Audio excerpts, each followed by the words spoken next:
प्रभु की महिमा हो, स्तुति हो। आप सबों को प्रभु यीशु मसीह के नाम से एक बार फिर से जय मसीह की। प्रभु ने एक अच्छा दिन दिया फिर से और हम सब आज जीवित हैं।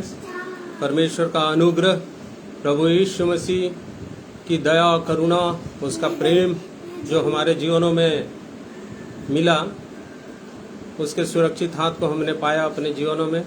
हम हृदय से धन्यवाद धन्यवाद धन्यवाद करते हैं। और एक बार फिर से आप सबों का स्वागत है आज के आराधना में। आज अक्टूबर महीना का पहला संडे। प्रभु परमेश्वर पिता का अनुग्रह, प्रभु यीशु मसीह की दया, करुणा, पवित्र आत्मा की सहायता निरंतर हम सबको मिलने पाए। पूरे महीना भर हम कुशल से रहें और आगे को भी प्रभु की महिमा के योग्य ठहरें। इसलिए आप सबों को एक बार फिर से जय मसीह की। आइए हम लोग आराधना प्रारंभ करेंगे और प्रार्थना में जाएंगे। सब आंख बंद करेंगे और प्रार्थना करेंगे। अति करुणामय, सर्व सामर्थी, प्रेमी परमेश्वर पिता, हमारे उद्धारकर्ता जीवित प्रभु यीशु मसीह के पवित्र नाम से आपके चरणों में बड़े नम्र और दीन होकर के झुकते हैं। आपको धन्यवाद का बलिदान चढ़ाते हैं, क्योंकि आप सच्चे और जीवते परमेश्वर हैं। आपने हमें बनाया, हमारी चिंता करते हैं, निरंतर हमें संभाले हुए हैं। कई प्रकार की परिस्थितियों से आपके लोग जरूर जूझते हैं, परंतु आपने संभाला है। प्रभु, हृदय से धन्यवाद धन्यवाद धन्यवाद करता हूँ। धन्यवाद देता हूँ हमारे उद्धारकर्ता प्रभु यीशु मसीह के लिए, उस पवित्र बलिदान के लिए जिसके द्वारा से प्रभु जी हम पाप के बंधनों से और शैतान के हाथों से छुड़ाए गए। धन्यवाद करते हैं पवित्र वचनों के लिए जो हमारे पांव के लिए दीपक और मार्ग के लिए उजियाला है, निरंतर हमें संभाले हुए है। और प्रभु जी धन्यवाद करते हैं पवित्र आत्मा के लिए जिसे सहायक के रूप में आपने हमारे लिए भेजा है। और पवित्र आत्मा की अगुवाई और सहायता हमें निरंतर मिल रहा है, इसलिए हम हृदय से धन्यवाद धन्यवाद करते हैं। धन्यवाद देते हैं आज के दिन के लिए जिसे आपने हमारे लिए हमारे जीवन में दिया प्रभु। और इस योग्य आपने हमें ठहराया कि हम आपके चरणों में बैठ सकें, आपकी आराधना और उपासना कर सकें। प्रभु, मैं दूर में हूँ, हमारे सब भाई बहन जो जुड़े हुए हैं सब दूर दूर में हैं, परंतु प्रभु इस नेट के माध्यम से हम सब मिलकर के आपकी आराधना और उपासना कर रहे हैं। और प्रभु, हम अपने मन की सच्चाई के साथ आपकी ओर दृष्टि उठा रहे हैं। आप हमारे धन्यवाद के बलिदान को ग्रहण करें। हमारी प्रार्थना, विनती, निवेदन आपको ग्रहण योग्य हो और जिसका जवाब निरंतर आप हमें समय समय पर देते आए हैं। प्रभु, इन सब बातों के लिए मैं हृदय से धन्यवाद धन्यवाद करता हूँ। और सामर्थी प्रभु, आज एक बार फिर से आपके वचन के प्रकाश में हम जब बैठना चाहते हैं, आपको महिमा देना चाहते हैं और प्रभु जी आज की रोटी से हम तृप्त होना चाहते हैं, सब बातों में आप पवित्र आत्मा की अगुवाई और भरपूरी हमें दीजिए। जितने सुन रहे हैं, जुड़ चुके हैं और जो जुड़ने वाले हैं और जो बाद में भी इस रिकॉर्डिंग को देखते हैं, सबको आपके सामर्थ्य और पवित्र हाथों में सौंप देता हूँ। आज के हर एक प्रकार से हमें आशीषित कीजिए प्रभु जी, ताकि निरंतर हम आपकी महिमा करते रहें। आपने हमारी प्रार्थनाओं को सुना, धन्यवाद करते हैं। आदर इज्जत महिमा सब कुछ आपको देते हैं प्रभु। और दुआ को उद्धार करता यीशु मसीह के नाम से मांगते हैं, सुनिए और ग्रहण कीजिए, आमीन। सो प्रभु की महिमा करेंगे। और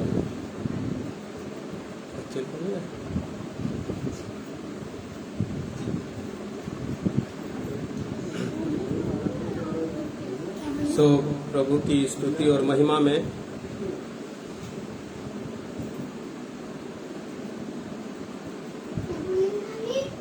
आइए हम लोग जाएंगे। और प्रभु यीशु मसीह की महिमा के लिए मैं एक गीत गाऊंगा। चूंकि हमारे साथ बच्चे लोग भी रहते तो डपली में गाता, परंतु मैं सोच रहा हूँ इसी ये मैं गा लेता हूँ।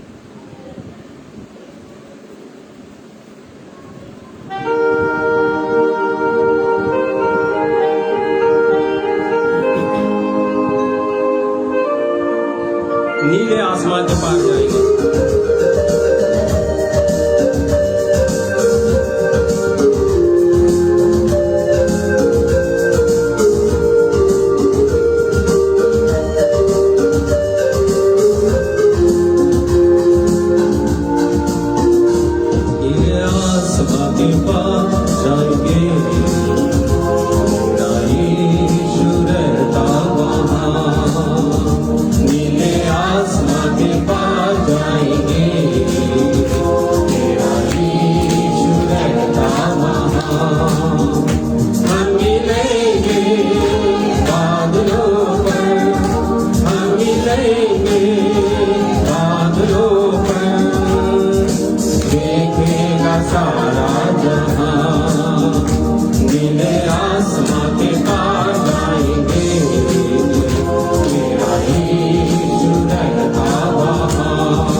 उसका कोई भी वादा न होगा अधूरा, हर एक वादा उसका होता है पूरा, उसका कोई भी वादा, उसके आने का वादा भी होगा पूरा। देखेगा सारा जहां, नीले आसमां के पार जाएंगे, मेरा यीशु रहता वहां। नीले आसमां के पार जाएंगे, मेरा यीशु रहता वहां। हम मिलेंगे बादलों पर, हम मिलेंगे बादलों पर, देखेगा सारा जहां, नीले आसमां के पार जाएंगे, मेरा यीशु रहता वहां।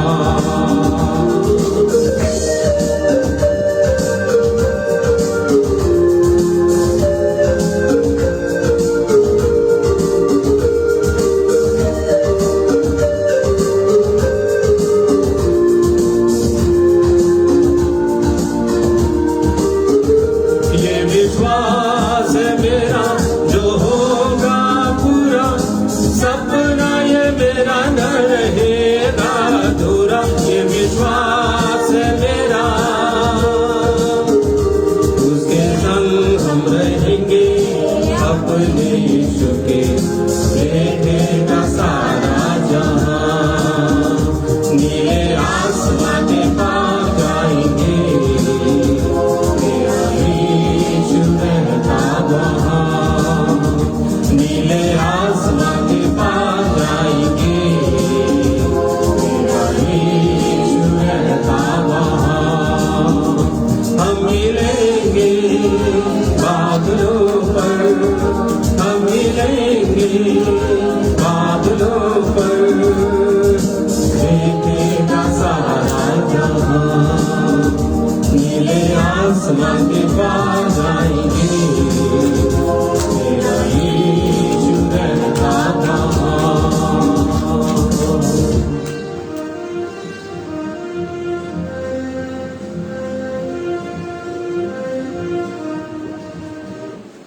सो प्रभु की महिमा स्तुति। सचमुच में हम एक दिन नीले आसमां के पार जाएंगे, जब प्रभु यीशु हमारे साथ रहेंगे। वो जब हमको लेने आएंगे, हम अपनी तैयारी कर लिए रहेंगे, तब हम उनके साथ जाएंगे। प्रभु की महिमा हो, स्तुति हो। आइए एक गीत और हम लोग गाएंगे प्रभु की महिमा में। ये वाला वो मम्मी तरफ भी, दोनों के बीच में।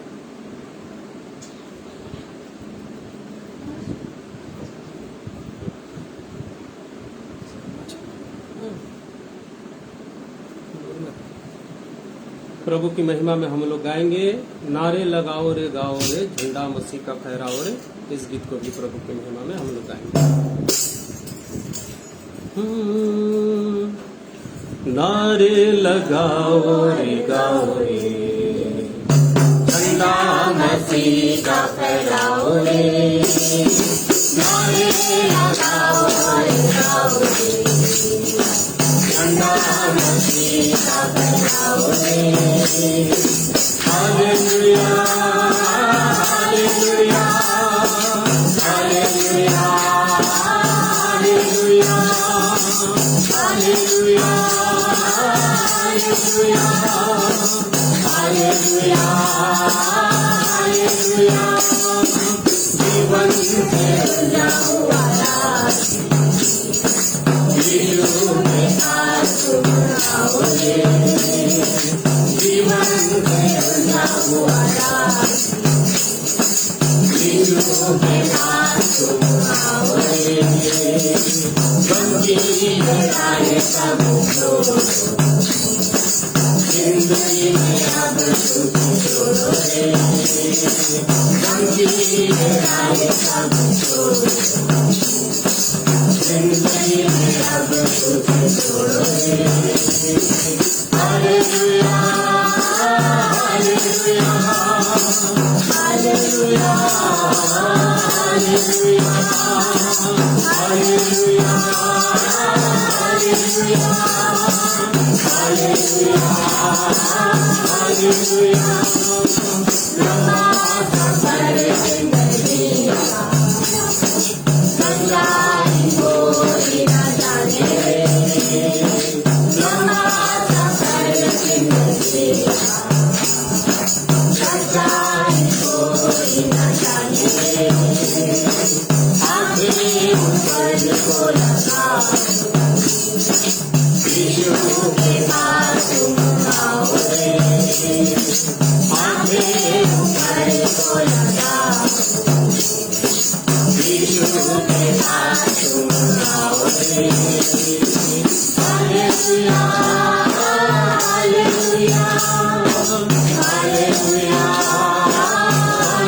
प्रभु की स्तुति हो, महिमा हो। सो अब वचन के भाग में हम लोग जाएंगे और प्रभु की महिमा में और एक गीत को हम लोग उसके पहले गाएंगे। हम सब मिल करके आइए। 13 गीत नंबर 13 इसमें है, आराधना हो आराधना, खुदावंत यीशु की आराधना।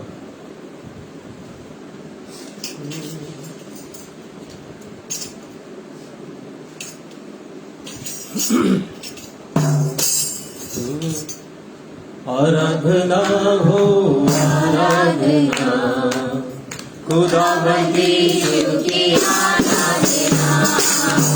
आराधना हो आराधना, खुदावंत यीशु की आराधना। शांतिदाता की आराधना, मुक्तिदाता की आराधना। शांतिदाता की आराधना, मुक्तिदाता की आराधना। आराधना हो आराधना, खुदावंत यीशु की आराधना। आराधना हो आराधना, खुदावंत यीशु की आराधना। पवित्र दिल से आराधना, दिल मन से आराधना। पवित्र दिल से आराधना, दिल मन से आराधना। आराधना हो आराधना,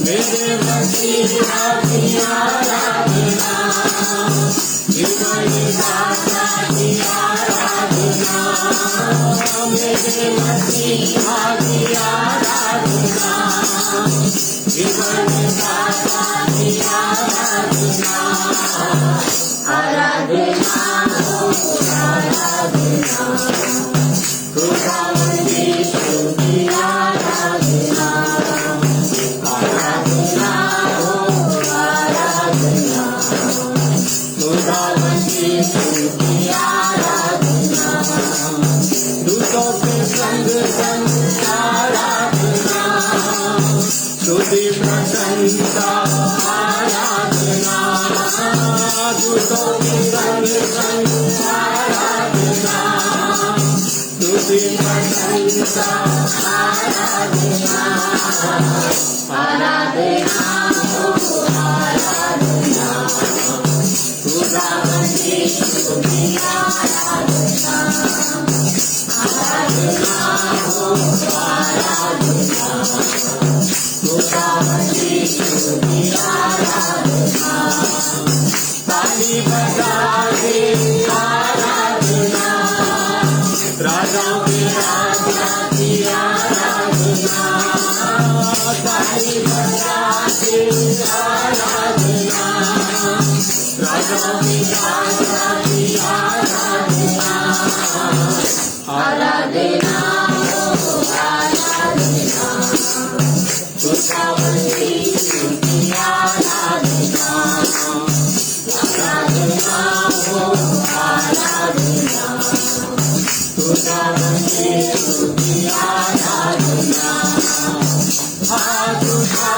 के आराधना, हाथ लगा के आराधना, हाथ उठा के आराधना, हाथ लगा के आराधना, आराधना हो आराधना, खुदावंदी की आराधना, आराधना हो आराधना, खुदावंदी की आराधना, खुदावंदी की आराधना, खुदावंदी की आराधना। प्रभु की महिमा हो, स्तुति हो। धन्यवाद प्रभु का। आइए परमेश्वर के वचन के भाग में थोड़ी देर के लिए हम लोग जाएंगे और कुछ सीखेंगे।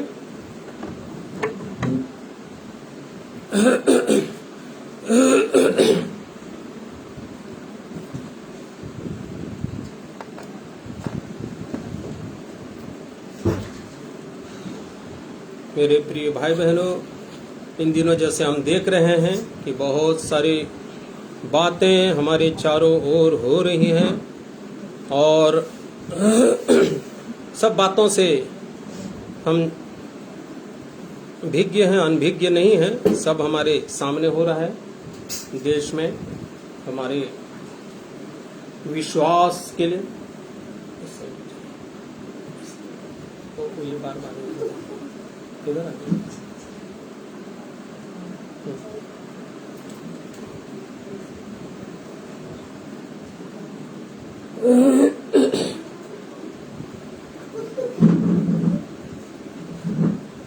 क्षमा करेंगे, थोड़ा सा सेट करना पड़ रहा है। आइए हम लोग परमेश्वर के वचन से आज कुछ बातों को सीखेंगे कि जो प्रभु के लोग कर रहे हैं, प्रचार, सुसमाचार का प्रचार, और वैसे ही प्रभु की आज्ञाओं का पालन करते हुए, इन बातों को जब हम मनन करें वचन के आधार पे, तो कुछ बातों के लिए हमसे परमेश्वर के वचन में परमेश्वर का वचन बातचीत करते हुए आगाह करता है या चिताता है या हमें सिखाता है कि हमारा जीवन और ऐसे स्थिति के समय, ऐसे परिस्थितियों के समय कैसा होना चाहिए। और इसी को जब मैं मनन कर रहा था तो कुछ बातों को मैं परमेश्वर के वचन से सीखा, जिसको आप लोगों के साथ मैं बांटना चाह रहा हूँ। आप सब मेरे साथ निकाल लेंगे इब्रानी की पत्री, उसका 2 अध्याय परमेश्वर के वचन से निकालेंगे। इब्रानी की पत्री, बुक ऑफ हिब्रू चैप्टर 2, उसका 1 पद से 4 पद तक। हिब्रू 2:1-4। हमारे साथ पढ़ने में अगुवाई हमारे प्रिय भाई नीरज हैं हमारे बीच में, वो करेंगे।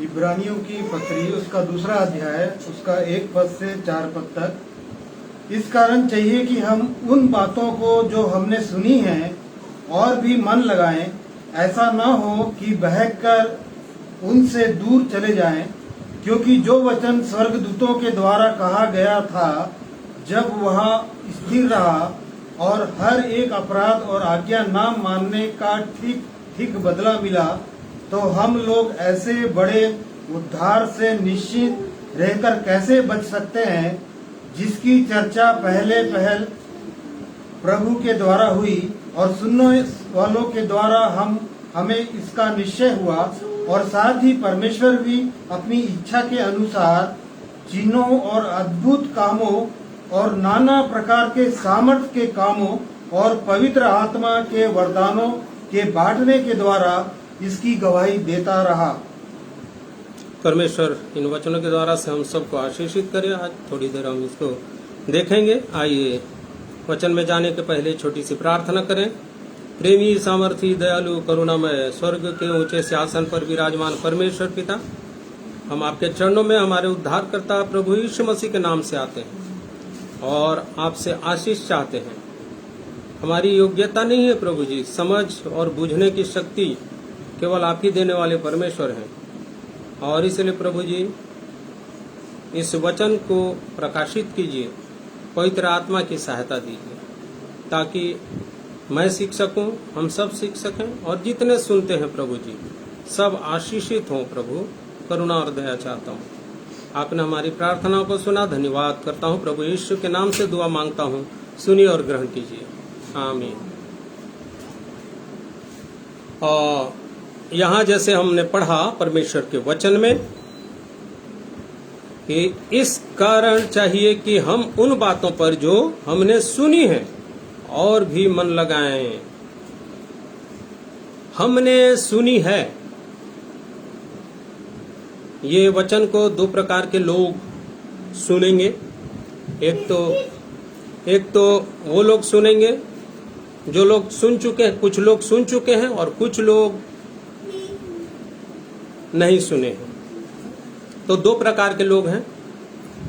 तो जो लोग सुन चुके हैं उनके लिए हमने क्या सुनी है जिस पर हम मन लगाएं और निश्चिंत न रहें।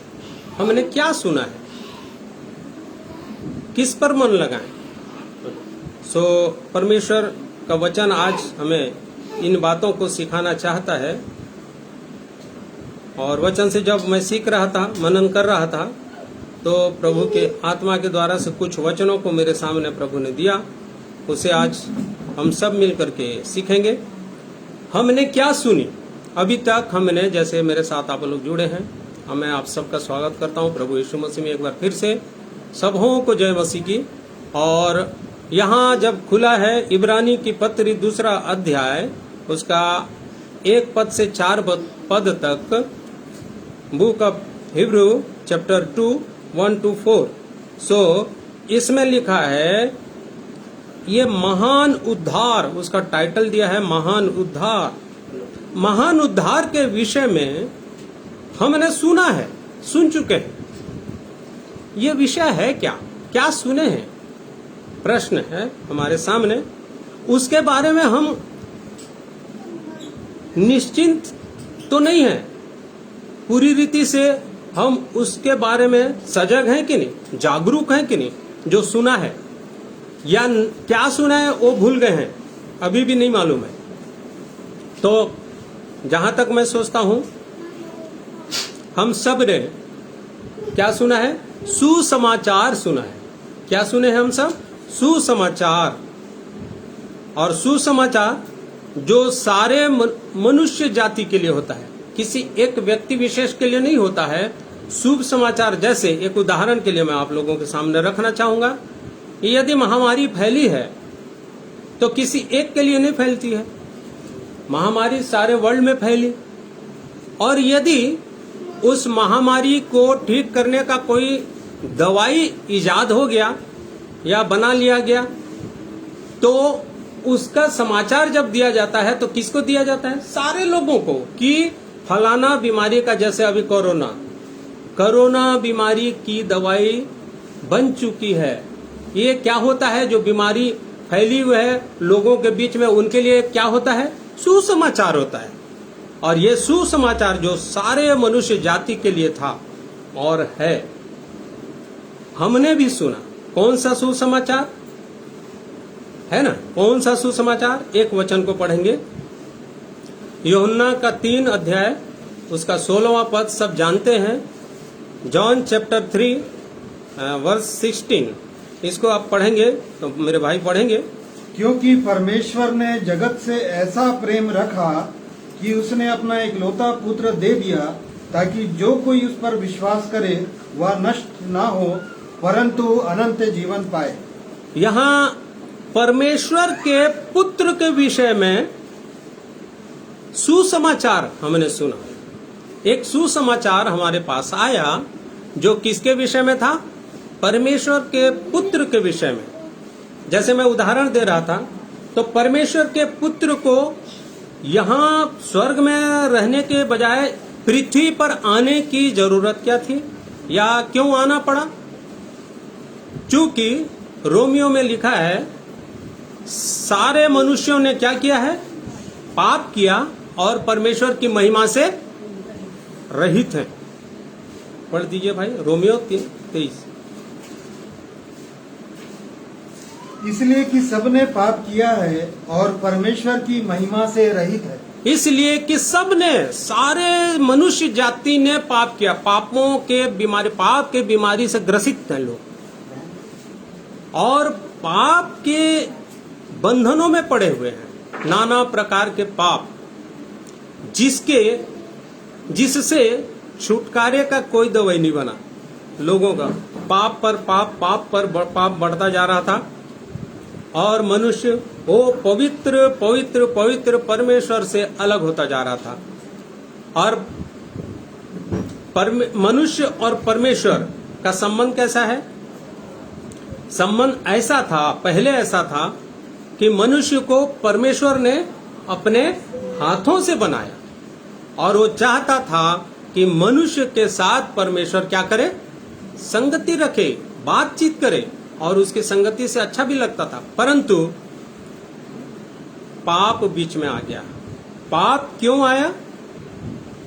परमेश्वर की आज्ञा नहीं मानने के कारण पाप मनुष्य के जीवन में आया, और आज भी मनुष्य अनाज्ञाकारी होकर के कई प्रकार के पाप में फंसे हुए हैं। इसीलिए मैं यहाँ बता रहा था कि जैसे हम पढ़े कि परमेश्वर के पुत्र के विषय में लिखा है, जो सारे मनुष्य जातियों के लिए आया। और ये सुसमाचार पहले भी था और आज भी सबके लिए ये सुसमाचार है कि परमेश्वर का पुत्र प्रभु यीशु मसीह हर मनुष्य के पाप को धोने की सामर्थ्य रखता है। जो कोई, जैसे हम पढ़ रहे थे यूहन्ना उसका 3 अध्याय 16 पद में, जो कोई, पढ़िए भाई। क्योंकि परमेश्वर ने जगत से ऐसा प्रेम रखा कि उसने अपना एकलौता पुत्र दे दिया, ताकि जो कोई उस पर विश्वास करे वह नष्ट ना हो परंतु अनंत जीवन जो पाए। कोई उस पर विश्वास करे।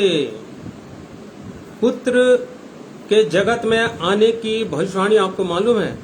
जो कोई उस पर विश्वास करेगा वो अनंत जीवन पाएगा। पाप की मजदूरी मृत्यु है, मृत्यु में नहीं जाएगा। देह की मृत्यु नहीं, परंतु ये आत्मिक मृत्यु जो हर एक शास्त्रों में लिखा है।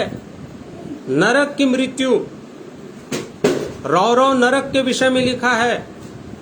जहन्नुम के विषय में लिखा है, बाइबल में भी आग की झील के विषय में लिखा है, जिसमें एक मनुष्य हर समय के लिए चला जा रहा है। परंतु जो कोई उस सुसमाचार पर, कौन से सुसमाचार पर?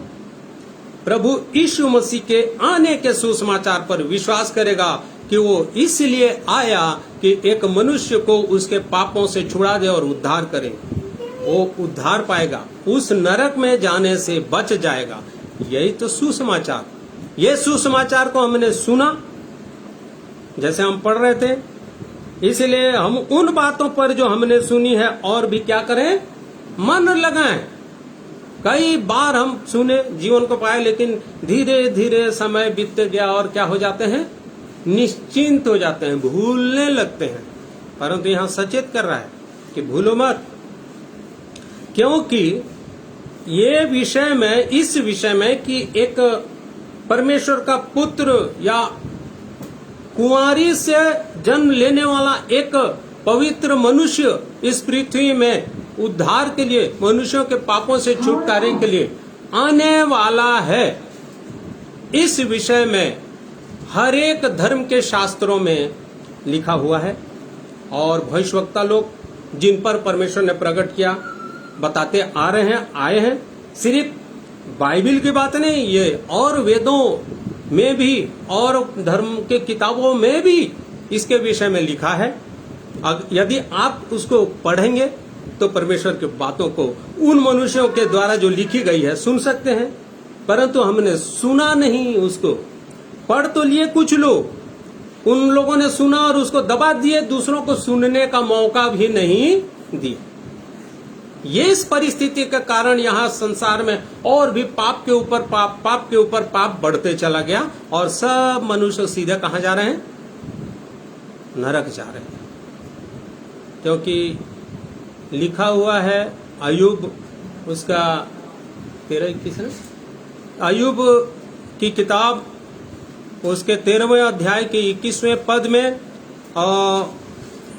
बुक ऑफ जॉब, हाँ, और 21 का 13, चैप्टर 21 वर्स 13, इसको हम लोग पढ़ेंगे। भाई पढ़ दीजिए। वे अपने दिन सुख से बिताते और पल भर ही में अधोलोक में उतर जाते हैं। हर एक मनुष्य अपना दिन सुख से बिताना चाह रहा है और पल भर में कहाँ उतर जा रहे हैं? अधोलोक में, नरक में। क्यों उतर जा रहे हैं? ये लिखा हुआ है यशायाह उसका 5 अध्याय के 14 पद में लिखता है, बुक ऑफ यशायाह 5 चैप्टर 5 वर्स 14। इसलिए अधोलोक ने अत्यंत लालसा करके अपना मुंह बेपरिमाण पसारा है और उसका वैभव और भीड़ भाड़ और आनंद करने वाले सबके सब उसके मुंह में जा पड़ते हैं। आनंद करने वाले सबके सब वो जो मुंह फाड़ करके खड़ा है, अधोलोक अर्थात नरक, रौरो नरक, जहन्नम, ये इसमें सब जा रहे हैं। परंतु परमेश्वर के पुत्र का आने का कारण जो कोई उस पर विश्वास करेगा वो क्या होगा? उद्धार को पाएगा। इसके विषय में हर एक धर्म के शास्त्रों में लिखा है। जैसे उदाहरण के लिए मैं आप पढ़िए, आप इन किताबों को और पढ़ करके खुद सुनिए। नहीं सुनने के कारण हम अंधेरे में जा रहे हैं और सीधा वहीं पड़ रहे हैं। कहाँ? अधोलोक में, नरक में जा रहे हैं। जैसा भविष्य पुराण एक धार्मिक किताब है जिसके प्रतिसर्ग भरत खंड में लिखा हुआ है, जिसको वेद व्यास जी ने लिखा है।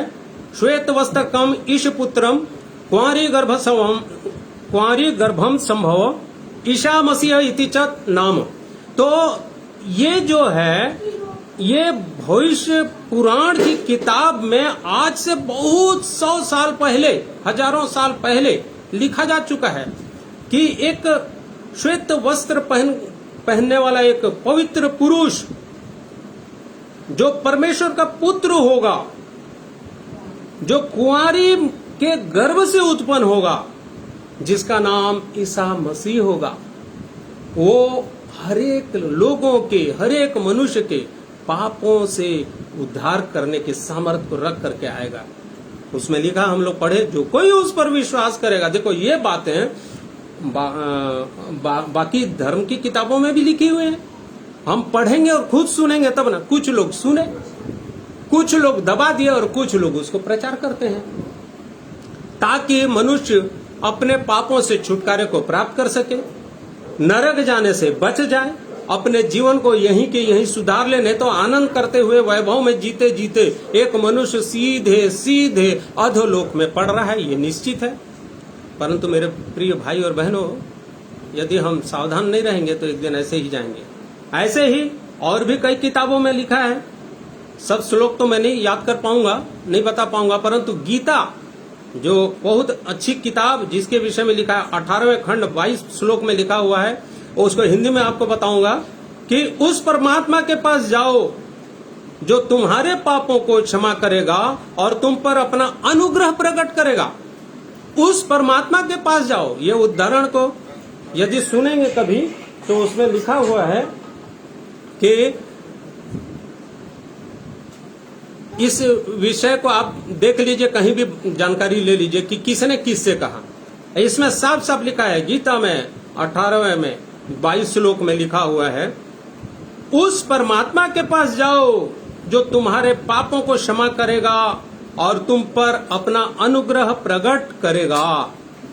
और बाइबल में प्रभु यीशु मसीह ने साफ साफ शब्दों में कहा कि मेरा अनुग्रह ही तुम्हारे लिए काफी है।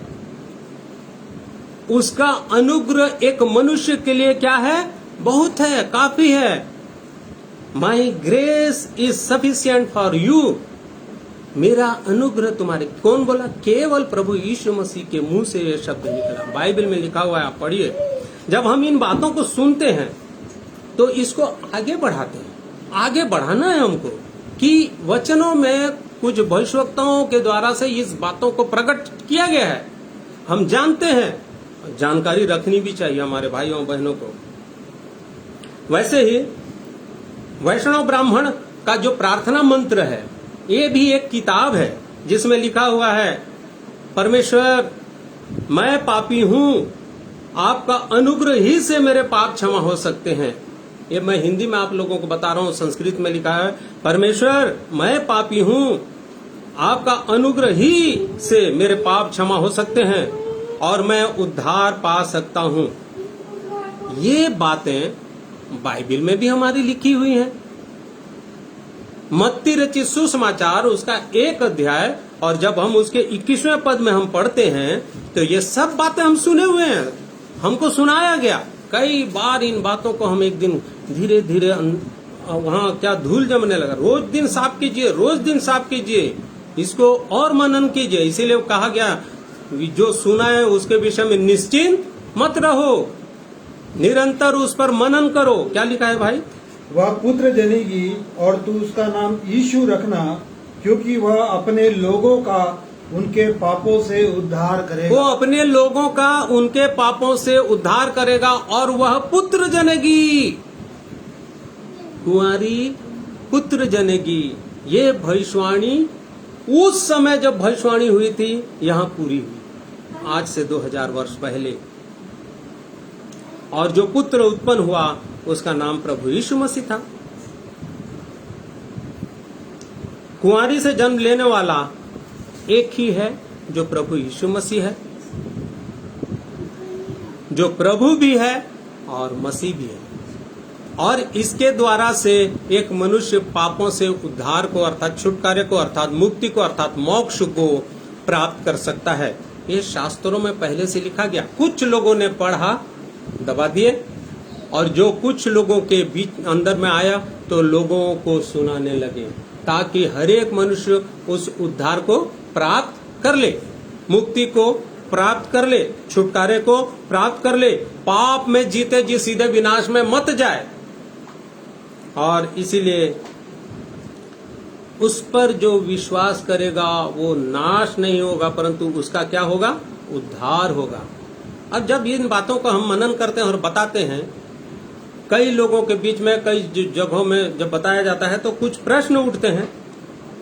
यीशु को तो अभी 2000 वर्ष ही हुए हैं आए, 2021 साल हो गए, क्योंकि ईस्वी सन प्रभु यीशु मसीह के बाद से ही शुरू हुआ है।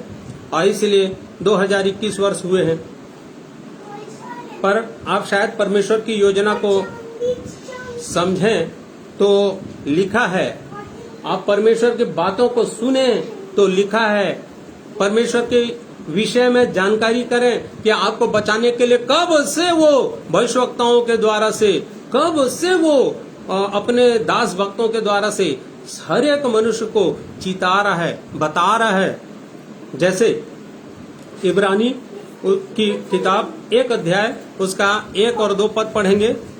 Book of Hebrew chapter 1 verse 1 और 2, उसमें लिखा हुआ है इस प्रकार, पूर्व युग में परमेश्वर ने बाप दादाओं से थोड़ा थोड़ा करके और भांति भांति से भविष्यवक्ताओं के द्वारा बातें कर इन अंतिम दिनों में हमसे पुत्र के द्वारा बातें की, जिसे उसने सारी वस्तुओं का वारिस ठहराया और उसी के द्वारा उसने सारी सृष्टि की रचना की है।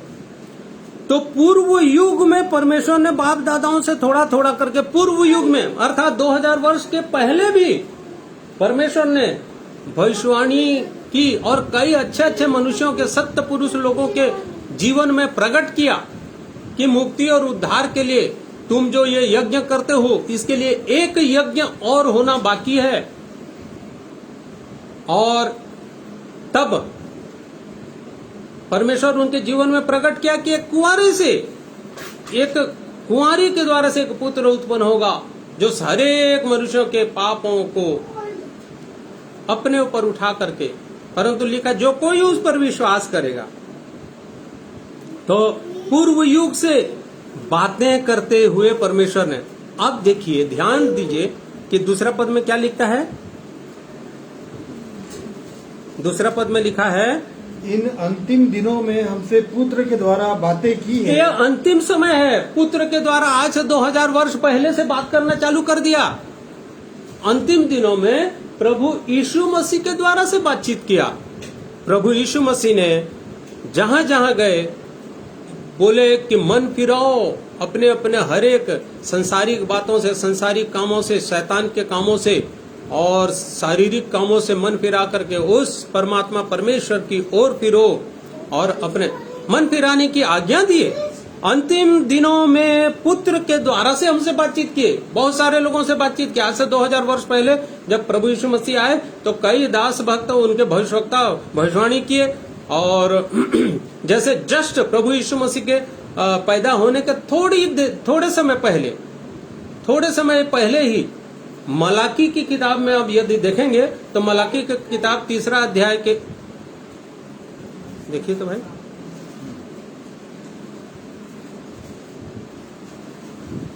जो अंतिम नबी था उसके 4 अध्याय का 2 पद पढ़ेंगे भाई।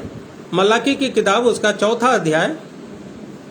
परंतु तुम्हारे लिए जो मेरे नाम का भय मानते हो, धर्म का सूर्य उदय होगा और उसकी किरणों के द्वारा तुम चंगे हो जाओगे और तुम निकलकर पाले हुए बछड़ों के समान कूदोगे और फांदोगे। बस, तो परमेश्वर पहले से बता चुका है। प्रभु यीशु मसीह के आने के जस्ट पहले बता, फिर प्रभु यीशु मसीह आए। हर एक मनुष्यों के लिए सुसमाचार दिया गया। ये दिया गया कि तुम्हारे लिए एक धर्म का सूर्य, धर्म स्थापित करने आएगा नहीं, तुम सारे जगत के मनुष्यों के लिए एक धर्म का सूर्य उदय होगा जो तुम्हारे लिए बलिदान होकर के हर एक प्रकार के पापों से छुटकारा देने के लिए सामर्थ्य रख करके आएगा। पर उसमें लिखा जो कोई उस पर विश्वास करे। कब से बताते आ रहे हैं? परमेश्वर आदम के समय से बातें करते आ रहे हैं।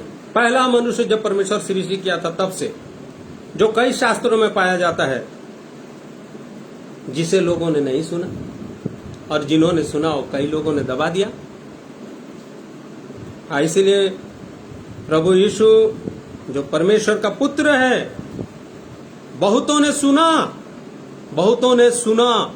जब प्रभु यीशु मसीह आए तो बताए कि सबको मन फिराने की आवश्यकता है, सबको अपने अपने पापों से शुद्ध होने की आवश्यकता है, तब पिता से आप मुलाकात कर सकते हो, क्योंकि सब मनुष्य पापी अवस्था में हैं और सब ने पाप किया और पूरी रीति से बहुत असाध्य रोगों से, बीमारियों से जकड़े हुए हैं। क्यों जकड़े हुए हैं आप देखेंगे। सिर्फ अनाज्ञाकारिता के कारण। जैसे यशायाह की किताब में आप पढ़ेंगे तो एक अध्याय, यशायाह की किताब, भविष्यवक्ता जो है उसकी किताब, बुक ऑफ यशायाह चैप्टर 1, उसमें लिखता है, पढ़िए तो भाई, 4 पद से। हाय यह जाति पाप से कैसी भरी है, यह समाज अधर्म से कैसा लदा हुआ है, इस वंश के लोग कैसे कुकर्मी हैं, ये बाल बच्चे कैसे बिगड़े हुए हैं।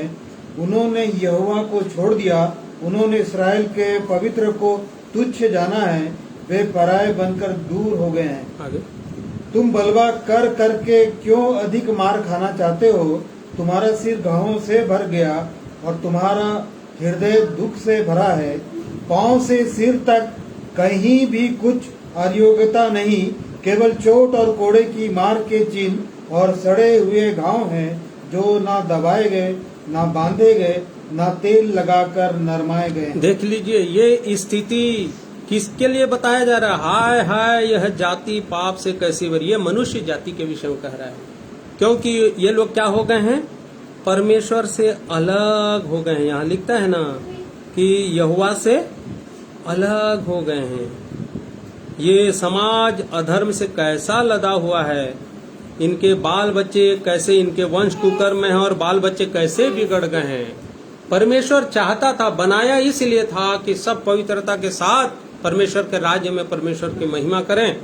वही तो परमात्मा, परमेश्वर कहने का मतलब होता है कि वो पवित्र है और अपवित्रता वहां जा ही नहीं सकता। परंतु जिनको परमेश्वर ने बनाया, शैतान जो है परमेश्वर का विरोधी, उसने मनुष्यों को बिगाड़ दिया, अनाज्ञाकारी कर दिया, जिसके कारण से पाप आया और पाप के कारण से मनुष्यों के अंदर मृत्यु आ गई। अर्थात ये देह को छोड़ने वाला मृत्यु नहीं, परंतु नरक का मृत्यु, अर्थात परमेश्वर से संबंध अलग, विच्छेद, परमेश्वर से अलग हो गए। और इसी संबंध को बनाने के लिए प्रभु यीशु मसीह को फिर से आना पड़ा, परमेश्वर को खुद भेजना पड़ा अपने इकलौते पुत्र को। और इन बातों का सुसमाचार उस समय प्रभु यीशु मसीह ने सुनाया लोगों को, और उन्होंने सुनने के बाद बहुत सारे चेलों को और भी लोगों को सुनाए, और उसके बाद हमने भी सुना। और अतः उन बातों पर हमको मन लगाने की आवश्यकता है। जो बातें हमने सुनी हैं, यदि मन नहीं लगा रहे हैं तो हम भी मार्ग से भटक जाएंगे और उस जीवन के मार्ग में, उस जीवन के स्थान पे नहीं पहुंच पाएंगे, या हमारा संबंध परमेश्वर के साथ कभी नहीं बन सकता। इसलिए मेरे प्रिय भाई बहनों, उन्हीं बातों पर हम मन लगाएं, और अब हम भी उन्हीं बातों को सुनाएं लोगों को, और उन्हीं को सुनाते हैं। लोग बात क्या समझते हैं कि ये लोग धर्म की बातें कर रहे हैं, धर्म प्रचार कर रहे हैं। अरे भाई, जो परमेश्वर से अलग हो गया है, परमेश्वर की पवित्रता से अलग हो गया है, स्वर्गीय मार्ग से हट गया है, शैतान ने उसे हटा दिया है, उसको उस मार्ग के बारे में बताते हैं ताकि मनुष्य पवित्र हो जाए और परमेश्वर परमात्मा के पास मेल मुलाकात हो जाए। और केवल एक ही मार्ग था जो प्रभु यीशु मसीह ने कहा। इसके विषय में हर एक शास्त्रों में है, पढ़ करके देख लीजिए। क्योंकि कुंवारी गर्भम संभवम लिखा है, मतलब क्या है? वो एक कुंवारी से उत्पन्न होने वाला पुरुष है, जो पवित्र है, जो पवित्र सुता है, जो बलिदान होने के लिए यज्ञ पशु बन करके आया, वही तो तुम्हारे पाप और अपराधों को अपने ऊपर लेकर के त्रिशूला पे चढ़ गया, सूली पे चढ़ गया। परंतु इसी बात को जब लोग ग्रहण करते, बताने जाते हैं, तो कई लोग ग्रहण करते हैं और फिर अपने जीवन को पवित्रता के साथ इसको ग्रहण करके चलने की कोशिश करते हैं। तो ये लोग बाग बोलते हैं, ये लोग धर्म परिवर्तन कर लिए, ये लोग धर्म से बदल दिए। अरे तुम्हारा धर्म हमारा धर्म ये नहीं है कि परमेश्वर का केवल एक ही धर्म, कि एक मनुष्य पवित्रता के साथ परमेश्वर के साथ संबंध बना ले। और जिस दिन परमेश्वर के साथ पवित्रता के साथ संबंध बन जाता है, एक मनुष्य का जीवन पवित्र होने लगता है, परमेश्वर उसे ग्रहण करते हैं, वही तो मुक्ति है, वही तो मोक्ष का मार्ग है। यही बातों को जब हमारे पास आया तो हम भी सुनाने लगे। और जो सुना रहे हैं लोग, जिनका विरोध हो रहा है, बहुत सारे लोगों का विरोध हो रहा है। कई लोग थप्पड़ खा रहे हैं, और ऐसे ऐसे लोगों से थप्पड़ खा रहे हैं जिनके मुंह से बहुत गंदी गंदी गालियां निकल रही हैं। ये धर्म है? कोई धर्म नहीं है। परंतु परमेश्वर चाहता है कि मेरे प्रिय भाई बहनों, आज जो सुन रहे हैं भी और बाद में भी रिकॉर्डिंग को सुनते हैं, मन फिरा लो।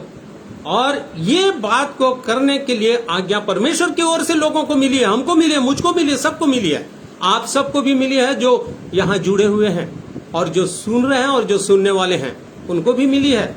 इसीलिए बोलता है निश्चिंत मत रहो। इस विषय को जानने के बाद निश्चिंत मत रहो। ये तो अलग विषय है, इसको बताने वाला था, परंतु प्रभु चाह रहा है कि हम निश्चिंत हैं, जगाना चाह रहा है। परंतु मैं इसीलिए इसको बताना चाह रहा था कि कुछ लोग विरोध में आ रहे हैं, परंतु ये नहीं जानते हैं क्योंकि उनके आंखों को बंद कर दिया गया, जिनके ऊपर प्रकट हुआ वही धर्मशास्त्रों को बंद कर दिया गया, जो धर्मशास्त्रों में भविष्यवक्ताओं के द्वारा से पहले से प्रकट किया गया। ये लोग नहीं जानते। आज प्रभु दया करे कि ये क्लिप को देखें तो लोग जाने और अपने किताबों में खोजें कि प्रभु यीशु मसीह के बारे में क्या लिखा है, या उद्धार हमारा किसके द्वारा से हो सकता है। पढ़े लोग। और इन्हीं बातों को जब हमने पाया उनके प्रभु के दास भक्तों के द्वारा से बहुत सारे लोगों ने पाया, तो अब हम भी सुनाते हैं। जैसे एक वचन को पढ़ लीजिए, पहला कुरिन्थी उसका 15वां अध्याय, 1 Corinthians चैप्टर 15, 1 से आगे पढ़ेंगे तो यहां इस प्रकार लिखा है,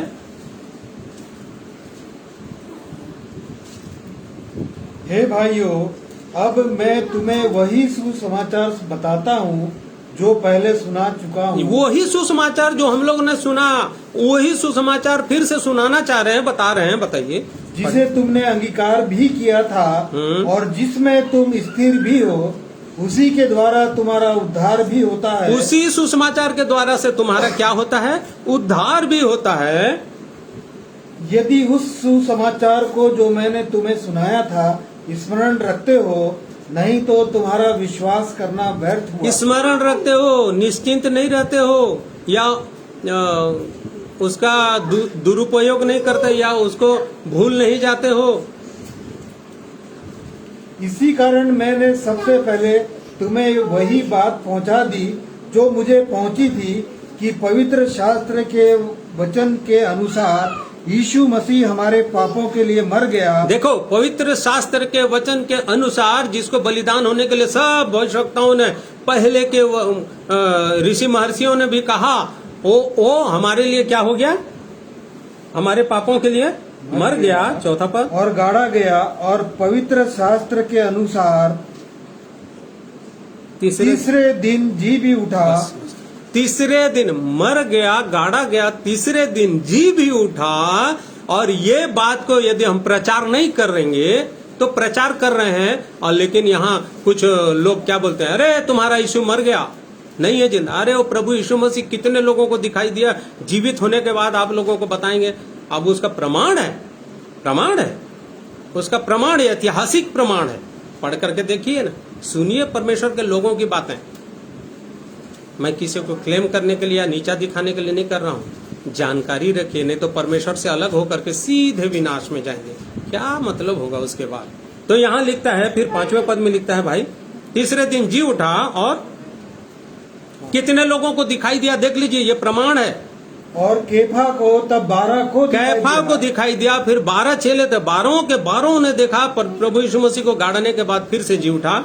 फिर वह 500 से अधिक भाइयों को एक साथ दिखाई 500 से अधिक भाइयों को एक साथ दिखाई दिया, जिनमें से बहुत से अब तक जीवित हैं, जिनमें से बहुत लोग जीवित हैं, पर कुछ सो गए। फिर वह याकूब को दिखाई दिया, और तब सब प्रेरितों को दिखाई दिया, और सब के बाद मुझको भी दिखाई दिया। ये मुझको जो बोल रहा है, इसका नाम था शाऊल। आप लोगों के जैसे एक व्यक्ति था जो इस पंथ में चलने वाले लोगों को सता रहा था, जो प्रभु पर विश्वास करते थे, जो कलीसिया के रूप में इकट्ठे होकर के अच्छा जीवन जीने के लिए या इस उद्धार के विषय में बताते थे लोगों को, उनको जा करके राजा से अनुमति लेकर के कलीसिया के ऊपर बहुत सारे सताव करता था। और ये लिख रहा है, उसका नाम शाऊल था। ये लिख रहा है सबसे अंत में मुझको भी दिखाई जो दिया जो मैं बहुत ही छोटा हूं, ऐसे लिखता है। ऐसे पढ़े ना, देखिए फिर पढ़िए उसको। और जो मानो अधूरे दिनों का जन्मा हूँ, क्योंकि मैं प्रेरितों में सबसे छोटा हूँ, वरन प्रेरित कहलाने की योग्य भी नहीं, क्योंकि मैंने परमेश्वर की कलीसिया को सताया था। मत देखो, प्रभु के लोगों को बहुत सताता था ये।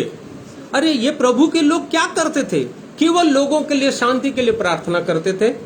केवल लोग जो भटक गए हैं मार्ग से, उनको सही मार्ग में परमेश्वर के साथ संबंध सही हो जाए, यही बात बताने जाते थे। कोई धर्म नहीं है, क्या धर्म है?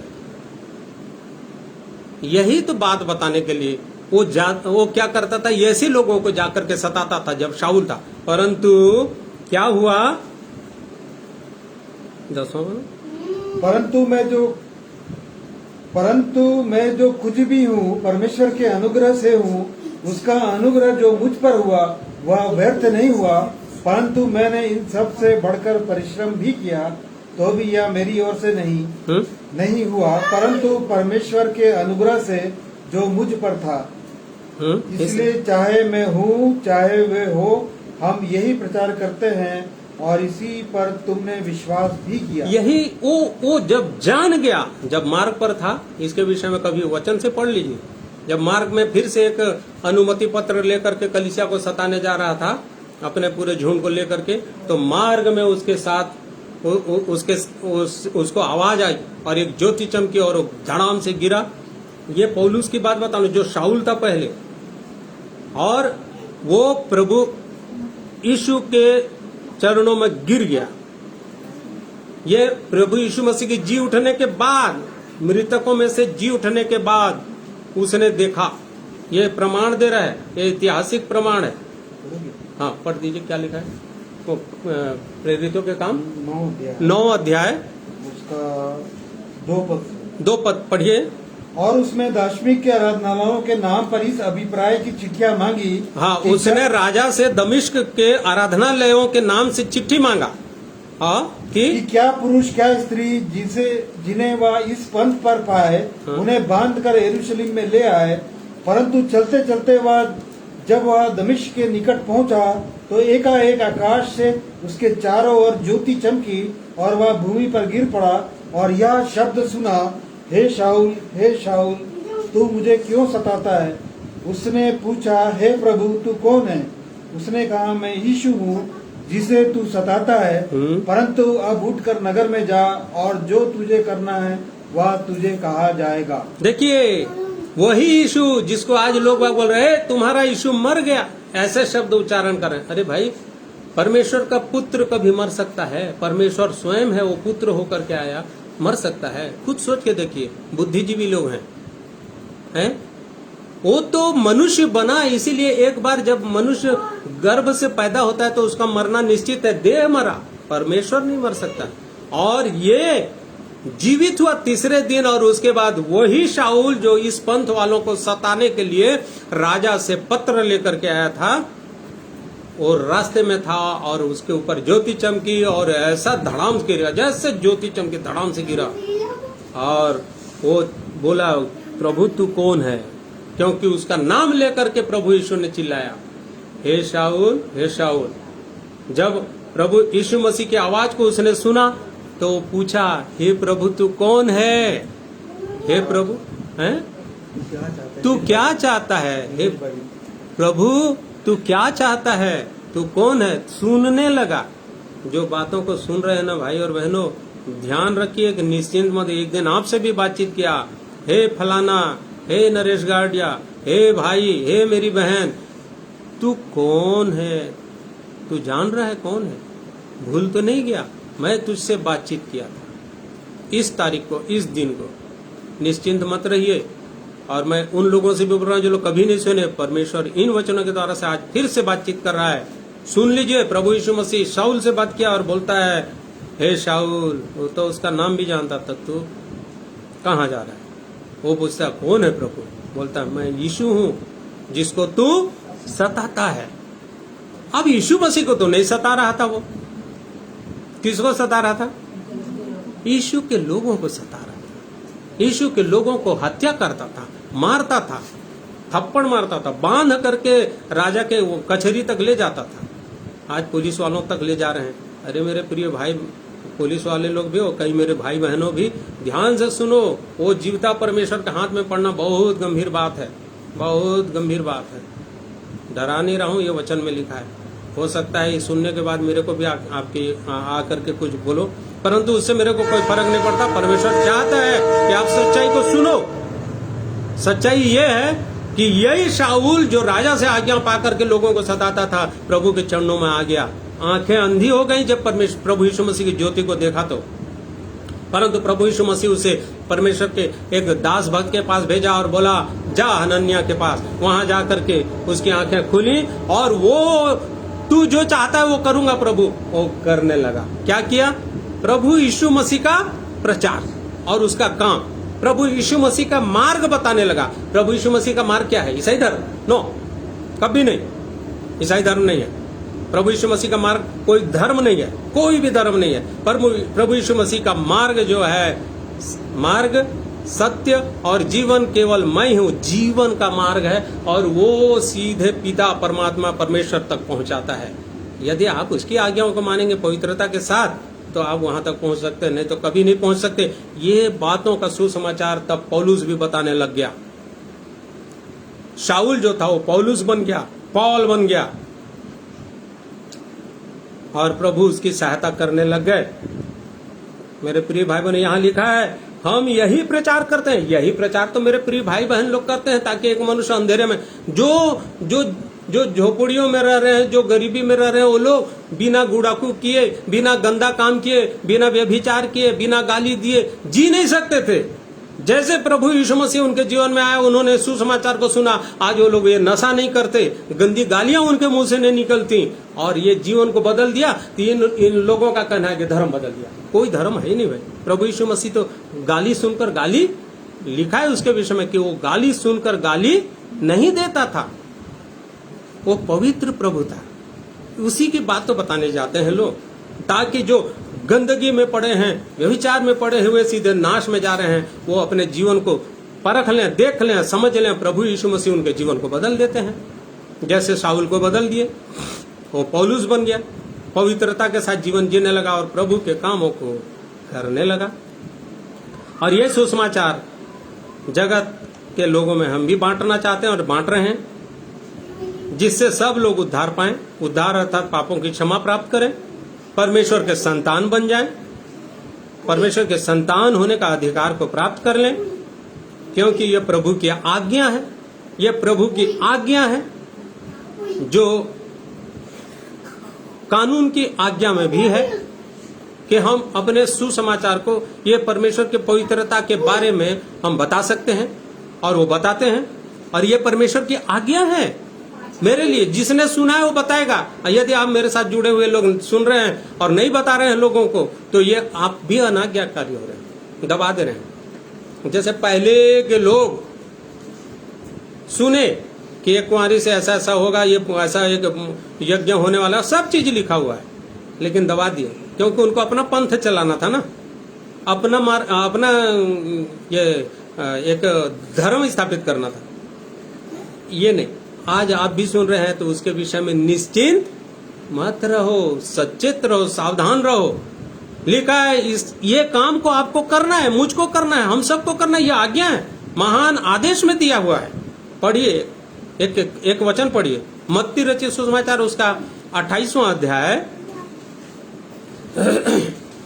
उसका 19 पद को पढ़ेंगे तो वहां इस प्रकार लिखा है, मेरे भाई पढ़ेंगे। इसलिए तुम जाओ, सब जातियों के लोगों को चेला बनाओ और उन्हें पिता और पुत्र और पवित्र आत्मा के नाम से बपतिस्मा दो और उन्हें सब बातें जो मैंने तुम्हें आज्ञा दी है मानना सिखाओ, और देखो मैं जगत के अंत तक सदा तुम्हारे संग हूँ। देखो, जो और उन्हें सब बातें जो मैंने तुम्हें आज्ञा दी माना। अरे प्रभु परमेश्वर ने क्या आज्ञा दी? गलत कामों से मन फिराओ, शैतान और गंदे कामों में मत चलो, यही तो आज्ञा है। लोग चल रहे हैं, वो आज्ञा को मानना सिखाओ, पवित्रता को दूषित मत करो, पवित्र जीवन जियो, यही तो आज्ञा है। जैसे मैं चला हूं, प्रभु यीशु मसीह ने पवित्रता के साथ इस संसार में 33.5 साल तक चले, जैसे मैं चलता हूं वैसे तुम भी चलो, लिखा है। तो यहां पर जब हम पढ़ते हैं तो यही बातों को बताने के लिए हमको आज्ञा मिली है। यही बात को जब लोग बताने जाते हैं, जो लोग ऐसे जीवन को जीते रहते हैं, दूषित जीवन को, अपवित्र जीवन को जीते रहते हैं, इन्हीं बातों को तो बताया जाता है। एक वचन और पढ़िए ध्यान से, उसको भी सुन लीजिएगा। प्रेरितों के काम उसका 10वां अध्याय, प्रेरितों के काम उसका 10वां अध्याय उसका 38 पद से पढ़ेंगे। सॉरी, परमेश्वर ने किस रीति से यीशु नासरी को पवित्र आत्मा और सामर्थ्य से अभिषेक किया, वह भलाई करता और सबको जो शैतान के सताए हुए थे अच्छा करता फिरा, क्योंकि परमेश्वर उसके साथ था। देखिए, प्रभु यीशु मसीह को ऐसी सामर्थ दिया गया कि वो भलाई करता हुआ पवित्रता के साथ सभी शैतान के सताए हुओं को भला करता और चंगा करता फिरा, चला इस पृथ्वी में जब था। यही बात की, यही सामर्थ को लेकर के प्रभु ने जिनको जिनको दिया है वो सामर्थ की बातें और अच्छी बातें बताने जाते हैं, ताकि दुष्ट आत्माओं से और दुष्ट के कामों से छुटकारे को लोग प्राप्त कर सकें। फिर आगे लिखता है, हम उन सब बातों के गवाह हैं, उस सब कामों के, हम उन सब कामों के गवाह हैं जो उसने यहूदिया के देश और यरूशलेम में भी किए, और उन्होंने उसे काट पर लटका कर मार डाला। उसको परमेश्वर ने तीसरे दिन जिलाया। यहाँ भी प्रमाणित है, तीसरे दिन जिलाया। ये पौलुस, वही शाऊल जो ऐसे लोगों के जैसे था, जो प्रभु के लोगों को सता रहे थे, वो लिख रहा है, वही शाऊल लिख रहा है। पौलुस बन गया, प्रेरित बन गया, प्रभु के काम, वो लिख रहा है कि उसको परमेश्वर ने तीसरे दिन जिलाया और प्रकट भी कर दिया है। 41 से आगे सब लोगों पर नहीं, वरन उन गवाहों पर जिन्हें परमेश्वर ने पहले से चुन लिया था, अर्थात हम पर, जिन्होंने उसके मरे हुओं में से जी उठने के बाद उसके साथ खाया पिया। प्रभु यीशु मसीह के मर करके जी उठने के बाद उसके साथ बैठ करके खाना पीना भी किए हैं। ये प्रमाण नहीं है तो क्या है? लोग बात इतने अंधेरे में हैं जिसका हिसाब नहीं है। ये कह रहे हैं कि तुम्हारा यीशु कहाँ है, वो मर गया। अरे नहीं मरा, मर करके जी उठा। मरा क्यों? तेरे लिए, मेरे लिए, हम सब के लिए। तुम पाप में थे, मैं पाप में था, हम सब मनुष्य पाप की दशा में अपने जीवन को बिता रहे थे, हर समय बिता रहे हैं संसार में रह करके। पल पल को अगर सांस को देखें तो हर समय मन में, सोच में, विचार में, चाल चलन, व्यवहार, बोली भाषा में पाप ही पाप। वो प्रभु यीशु मसीह हमारे पापों को अपने ऊपर, जो कोई उस पर विश्वास किया, वो प्रभु मेरे पाप के लिए प्राण दिया। देखिए यहाँ क्या लिखता है, हम उसके गवाह हैं, मैं तो उनके साथ बैठ करके खाया पिया भी हूँ। ये वही शाऊल बोल रहा। फिर आगे,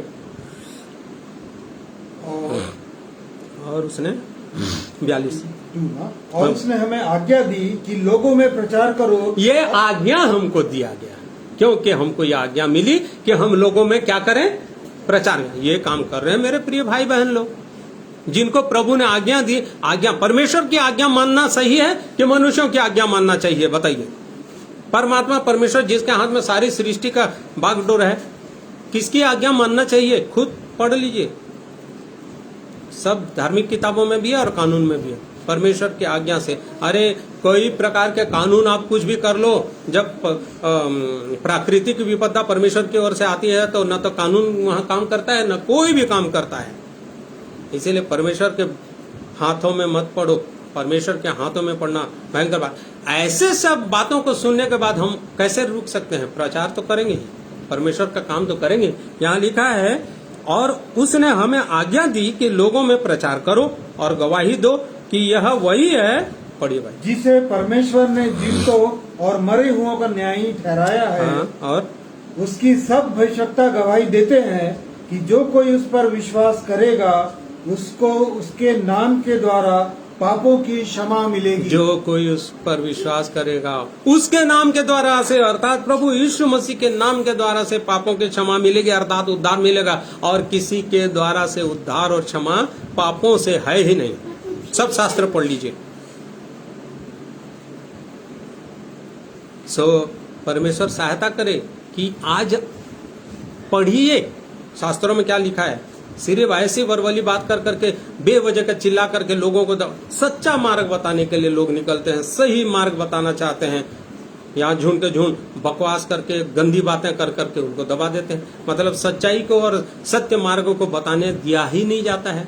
अरे जीते रहो तुम लोग, किसमें? पाप में जीते रहो, सीधे अंत में कहाँ चले जाओ? नरक में।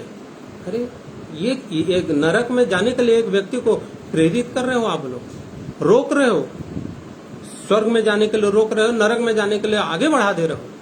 मेरे प्रिय भाई बहनों, यही काम परमेश्वर ने आज्ञा दे करके हमसे कहा कि ये प्रचार करो ताकि लोग उद्धार को पाएं और यीशु के नाम से अपने अपने पापों से क्या प्राप्त करें? क्षमा पाएं। तो ये उद्धार यीशु के नाम के द्वारा से पापों की क्षमा और जीवन परिवर्तन होता है। धर्म परिवर्तन, जीवन परिवर्तन हो गया। अब कौन सा धर्म आया यहाँ? कहीं तो कोई धर्म है ही नहीं। अब वो यीशु के नाम से हमारा जीवन, पहले का जीवन देखो, पहले का जीवन कैसे रहता? पहले का जीवन जो पुराना जीवन है, यीशु को जब तक नहीं पाए हैं कैसा जीवन है, आपको कुछ उसका उदाहरण देना चाह रहा हूं। आपको देख लीजिए, ये सब बातें पुराने ऋग वेदों यजुर्वेद सब उपनिषद पुराण सब में लिखा हुआ है और ये बाइबिल से मैं निकाल करके आप लोगों को बता रहा हूँ। मरकुस रत्ती सुसमाचार, मनुष्य के अंदर में, मनुष्य के जीवन में क्या है पुराना मनुष्य, तो देख लीजिए 7वां अध्याय बुक ऑफ मार्क चैप्टर 7 उसका 20 पद से आगे पढ़ेंगे। फिर उसने कहा, जो मनुष्यों में से निकलता है वही मनुष्य को अशुद्ध करता है, क्योंकि भीतर से अर्थात मनुष्य के मन से बुरे बुरे विचार, व्यभिचार, चोरी, हत्या, पर स्त्री गमन, लोभ, दुष्टता, छल, लूचपन, कुदृष्टि, निंदा, अभिमान और मूर्खता निकलती है। ये सब बुरी बातें भीतर ही से निकलती है और मनुष्य को अशुद्ध करती है। ये मनुष्य का जीवन है। इतना अशुद्धता में यहाँ 13 बातें लिखी हुई हैं। यही जीवन है मनुष्य का। बुरे बुरे विचार, व्यभिचार, चोरी, हत्या, पर स्त्री गमन, लोभ, दुष्टता, छल, लुचपन, कुदृष्टि, निंदा, अभिमान और मूर्खता, ये सब बातें मनुष्य के अंदर में भरी हुई हैं। ये पुराना मनुष्यत्व देख लीजिए। आज एक मनुष्य ऐसा ही जी रहा है, इतना बड़ा पाप लेकर के चल रहा है, बोझ को समझ नहीं पा रहा है। यही बातों को आगे बढ़ाते हुए गलाती की पत्री में लिखता है, देख लीजिए, इसको भी पढ़ लीजिए कि कैसा है मनुष्य का जीवन, मनुष्य का जीवन किस ढंग से चल रहा है, इसको देख लीजिए। प्रभु क्या चाहता है? प्रभु उन्हीं बातों को तो अपने ऊपर लेकर के गया, परंतु केवल आपको विश्वास करने की आवश्यकता है। 5 अध्याय उसका 19 पद में लिखता है, शरीर के काम तो प्रकट हैं, शरीर का यही काम हम जो जी रहे हैं, इसमें क्या क्या काम हो रहे हैं? अर्थात व्यभिचार, गंदे काम, लुचपन, मूर्ति पूजा, टोना, बैर, झगड़ा, ईर्ष्या, क्रोध, विरोध, फूट, विधर्म, ढा, मतवालापन, लीला कीड़ा और इनके जैसे और काम हैं। इनके विषय में मैं तुमसे पहले से कह देता हूँ, जैसा पहले कह भी चुका हूँ, कि ऐसे ऐसे काम करने वाले परमेश्वर के राज्य के वारिस ना होंगे। ऐसे काम कर रहे हैं और परमेश्वर से मेल मुलाकात है हमारा, बोल रहे हैं। व्यभिचार, गंदे काम, टोना, जादू, दुनियादारी, मूर्ति पूजा सब कर रहे हैं। यहाँ पर लिखता है झगड़ा, ईर्ष्या, क्रोध, विरोध, फूट सब चीज है जीवन में, और परमात्मा से मेल मुलाकात भी है। वाह क्या बात है! ऐसा परमात्मा कहाँ से होगा? परमात्मा तो पवित्र होता है और अपवित्र मनुष्य बोलता है मेरा परमात्मा, मेरा परमेश्वर हो ही नहीं सकता। यहाँ बोलता है ऐसे ऐसे काम करने वाले परमेश्वर के वारिस कदापि नहीं होंगे। भूल में पड़े हैं भाई और बहनों, भूल में पड़े हैं। और ये बातों को यदि आप बताने नहीं जा रहे हो, जो जान गए हो और परमेश्वर के संतान हो गए हो, तो आप भी निश्चिंत मत रहो। निश्चिंत रहेंगे तो विनाश में, परमेश्वर के संतान तो कभी नहीं होंगे। ये बताना चाह रहा। यही बातों को कुलुसी की पत्री में भी लिखा, 3 अध्याय 5वां पद में। तो ये जीवन जी रहा है एक मनुष्य, पढ़ लीजिए, उसको पढ़ लीजिए। ये सिर्फ इसी में बाइबल में नहीं लिखा है, बहुत सारी किताबों में मनुष्य का जीवन कैसा है। कीड़े मकोड़े से भी बदतर, कीड़ा मकोड़ा तो नहीं सोचता समझता, बहुत गंदगी में, क्योंकि पाप के कारण। देख लीजिए कैसे लिखा है, इसलिए अपने उन अंगों को मार डालो, इसलिए उन अंगों को मार डालो इस शरीर के जहाँ से पाप होते हैं। क्या? इसलिए अपने उन अंगों को मार डालो जो पृथ्वी पर है, अर्थात व्यभिचार, अशुद्धता, दुष्ट कामना, बुरी लालसा और लोभ को जो मूर्ति पूजा के बराबर है, इन्हीं के कारण परमेश्वर का प्रकोप आज्ञा न मानने वालों पर पड़ता है। और तुम भी जब इन बुराइयों में जीवन बिताते थे तो इन्हीं के अनुसार चलते थे, पर अब तुम भी इन सब को अर्थात क्रोध, रोष, बैरभाव, निंदा और मुंह से गालियां बकना, ये सब बातें छोड़ दो और एक दूसरे से झूठ मत बोलो, क्योंकि तुमने पुराने मनुष्यत्व को उसके कामों समेत उतार डाला है। बस बस बस।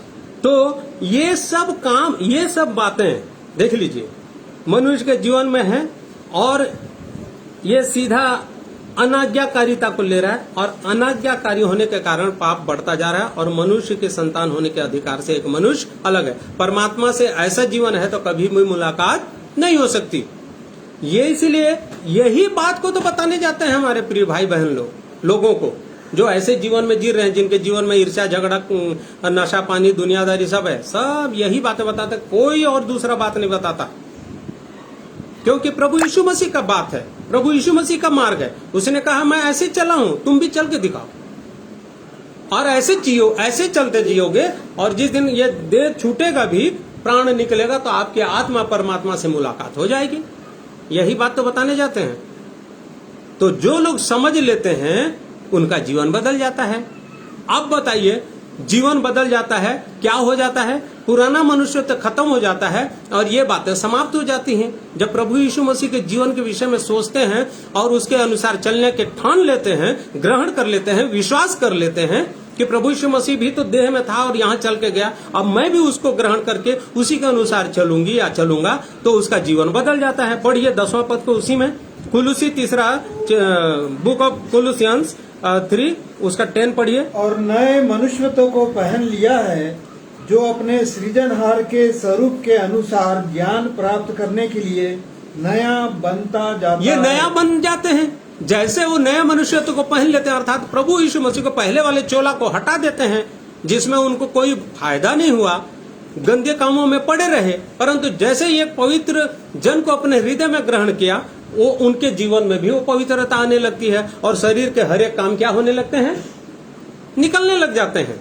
ये सब काम हटता है और मनुष्य के अंदर यीशु मसीह की वो बातों को ग्रहण करते हैं, उसके अनुसार चलने की ठान लेते हैं, और तब उनका जीवन बदल जाता है, मन परिवर्तन हो जाता है, जीवन परिवर्तन हो जाता है। अब एक नया मनुष्य बन जाते हैं, और वो अच्छे से, प्यार से, तभी तो आप लोगों ने देखा होगा थप्पड़ खाकर भी दूसरे तरफ, कोई बात नहीं बहन, कोई बात नहीं भाई, मारे जा रहे हैं पास्टर लोग, जो लोग ऐसी बातें बता रहे हैं, मारे जाने। अरे मेरे प्रिय भाई बहनों, ध्यान दो, कौन सा धर्म है? यही तो सही धर्म है कि आप सच्चाई को चलो, सच्चाई के अनुसार चलो, सत्य मार्ग को पकड़ो, पवित्रता के जीवन के साथ अपने प्राण को इस संसार में छोड़ो, ताकि परमात्मा से मेल मुलाकात हो जाए।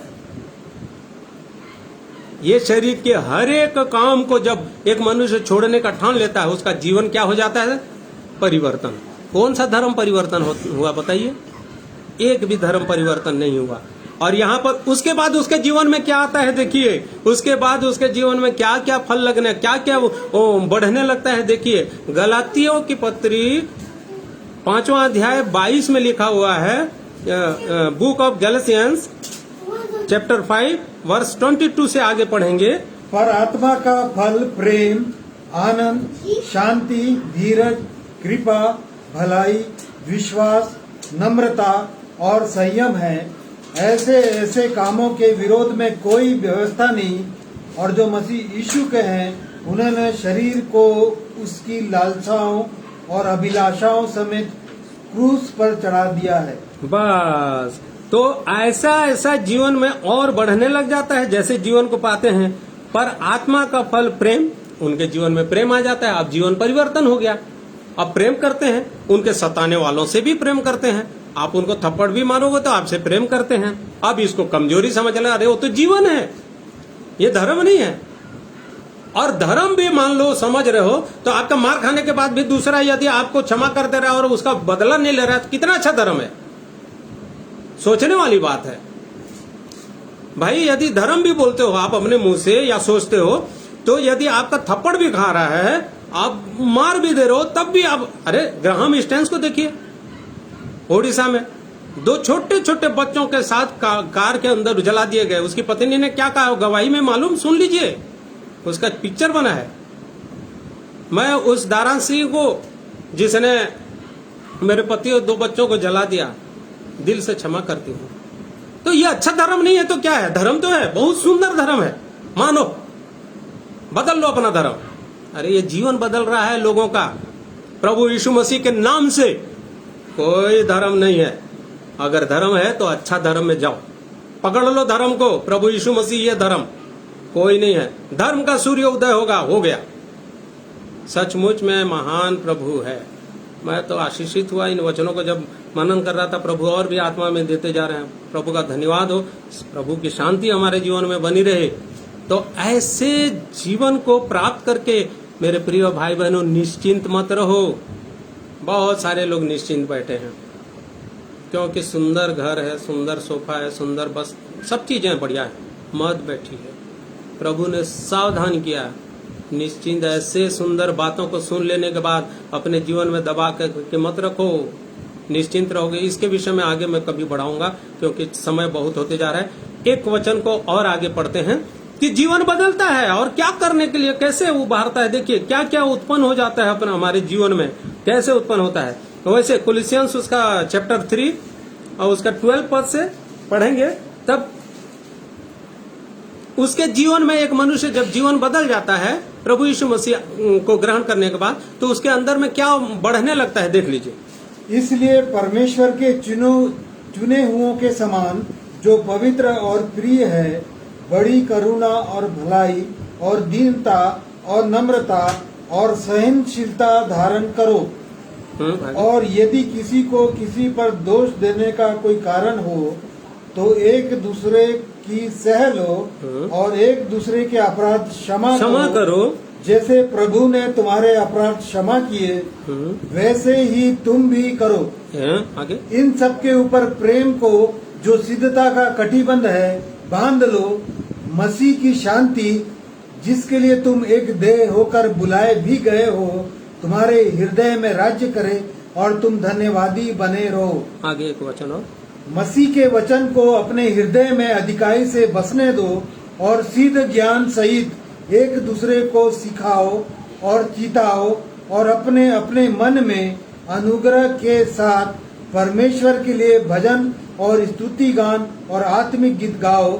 वचन में या काम में जो कुछ भी करो सब प्रभु यीशु के नाम से करो और उसके द्वारा परमेश्वर पिता का धन्यवाद करो। उस परमात्मा का धन्यवाद करो। ये सब जीवन में बढ़ने लग जाता है। पापों हमको क्षमा देने की शक्ति दे देता है, सहनशीलता दे देता है, दीनता, नम्रता, भलाई, करुणा और पवित्रता। और फिर यहाँ पर एक आज्ञा भी आया है, अनुग्रह के साथ परमेश्वर के लिए भजन और स्तुति गान और आत्मिक गीत गाओ। यहाँ ऐसे जब जीवन एक मनुष्य का हो जाता है, जब बढ़ने लगता है प्रभु के अनुग्रह में, पवित्रता में, तो एक जगह इकट्ठे होकर के वो प्रभु की आराधना और उपासना करते हैं। परमेश्वर के साथ उनकी मुलाकात हो जाती है तो आराधना इकट्ठा करते हैं। तो ये सोचते हैं लोगों का धर्म परिवर्तन कर रहे हैं और यहाँ पर ऐसे ऐसे हो रहा है। नहीं, ये परमेश्वर की आराधना और उपासना करते हैं अपने जीवन को पवित्र करने के लिए और परमेश्वर की महिमा और आराधना करते हैं। मेरे भाई बहनों, बस यही सब बातें आज के डेट पे एक बहुत बड़ा विषय बन गया है और लोग समझ नहीं रहे हैं। परंतु आप सुने हो, हमने सुना, मैंने सुना है। हम निश्चिंत न रहें। ये बातों को परमेश्वर के और प्रभु यीशु मसीह के इस जीवन को और लोगों को बताना है। जो मेरे प्रिय भाई बहन पहली बार सुन रहे हैं और सुनेंगे, उसको ध्यान दीजिए कि सचमुच में जिन लोगों का जीवन बदल जाता है उन लोगों को कैसे उनका व्यवहार बदल जाता है। धन्यवाद करता हूँ मेरे परमेश्वर पिता का कि वो अद्भुत परमेश्वर है। मेरा प्रभु यीशु मसीह जो अनुग्रह करने वाला है, उसका अनुग्रह ही हम सबके लिए काफी है। केवल वही है। इसमें आखिरी वचन में जब पढ़ते हैं तो लिखता है कि वही कुलूसी का तीसरा सबसे लास्ट में क्या लिखा, वचन में या काम में जो कुछ भी करो, हाँ, सब प्रभु यीशु उसी के नाम से करो, नाम ताकि से करो और उसके द्वारा परमेश्वर पिता का धन्यवाद हम यही धन्यवाद देना चाहते हैं परमेश्वर को। केवल यही काम करके परमेश्वर का धन्यवाद प्रकट करते हैं, क्योंकि प्रभु हम भी ऐसे पापी थे, हमारे जीवन को आपने बदला प्रभु यीशु मसीह के द्वारा से। और आज हम आपको हे पिता, हे परमात्मा, हे पवित्र परमेश्वर बुला करके आज सही मार्ग में चल रहे हैं प्रभु। और ये बातों को यदि आपने भी सुना है तो निश्चिंत मत रहिएगा और उस बात को निरंतर मनन कर, अवहेलना मत कीजिएगा इन बातों को, या उसके ऊपर धूल की परत मत पड़ने दीजिए, नया करते रहिए और ये काम को करते रहिए, क्योंकि ये काम करने की आज्ञा परमेश्वर ने दिया है, आपको भी, मुझको भी, हम सबको। और यही सब कर रहे हैं। प्रभु सहायता करे कि हम किसी भी रीति से निश्चिंत होकर के अंत के लिए अपने लिए वो गलत जगह को न चुने, परंतु यही काम और प्रभु की आज्ञा मानते हुए प्रभु यीशु मसीह के नाम से उस अद्भुत जीवन को प्राप्त करें। प्रभु हम सबकी सहायता करे। सबों को जय मसीह की। आइए एक प्रभु की महिमा के लिए एक गीत, मोबाइल दीजिए।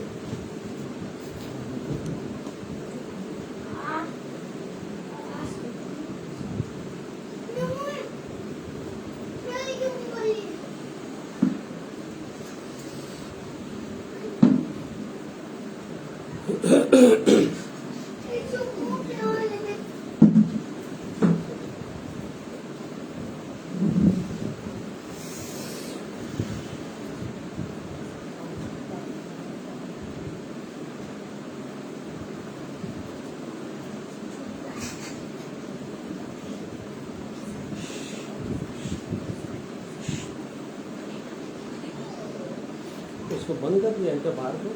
हैं? बुला बोलने पे जल्दी ऑन कर दो बेटा, पावर प्लीज। एक प्रभु की महिमा के लिए गीत गाऊंगा।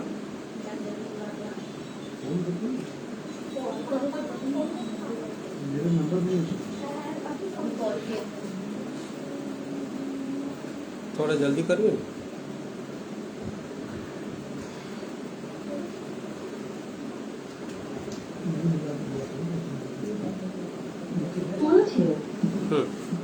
ठीक, छोड़ो, रुको। हेलो हेलो,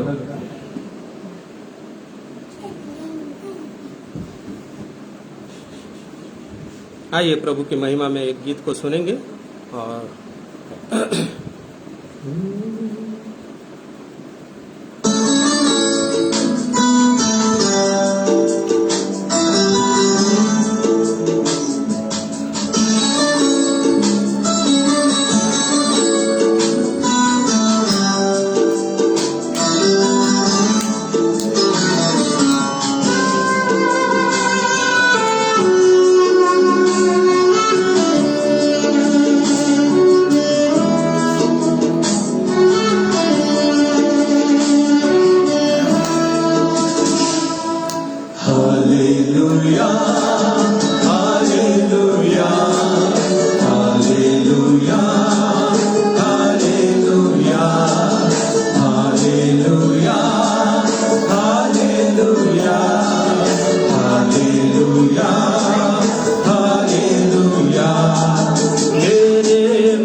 मसीह मेरे खुदा आ मेरे दिल में आ।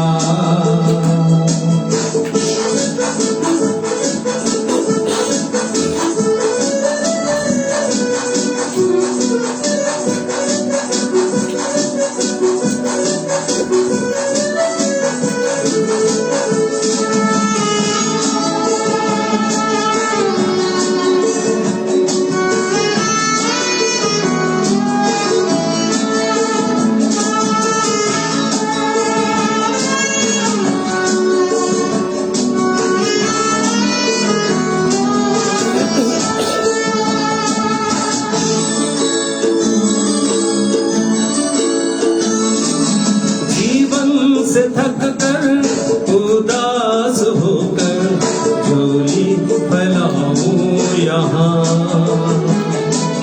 जीवन से थक कर उदास होकर झोली फैलाऊं यहाँ। हाथों में तेरे जीवन है मेरा, जाऊं तो जाऊं कहाँ,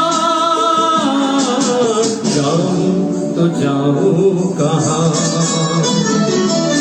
hallelujah hallelujah hallelujah hallelujah hallelujah hallelujah hallelujah hallelujah.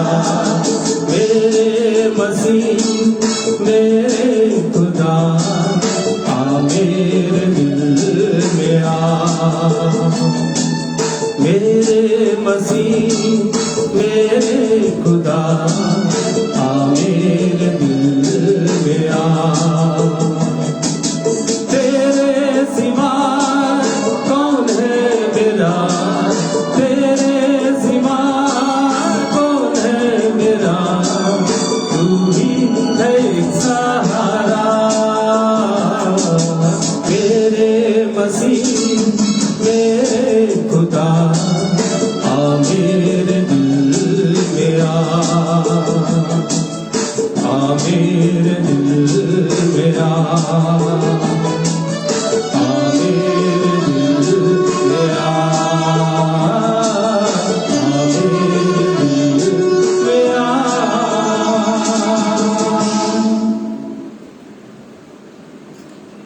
सो प्रभु की महिमा हो, स्तुति हो। आइए हम अंतिम प्रार्थना करेंगे और आज की आराधना प्रार्थना के द्वारा से अंत करेंगे। सब आंखें बंद करेंगे।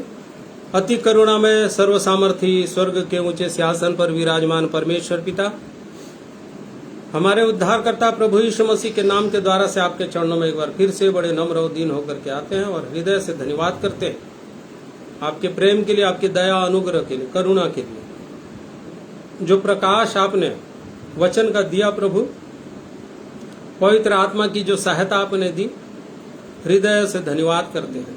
सचमुच में प्रभु आप अपने आत्मा के द्वारा से हम सबसे बातचीत किए और हमने सुना, और यह सुना प्रभु जी कि हम निश्चिंत न रहें।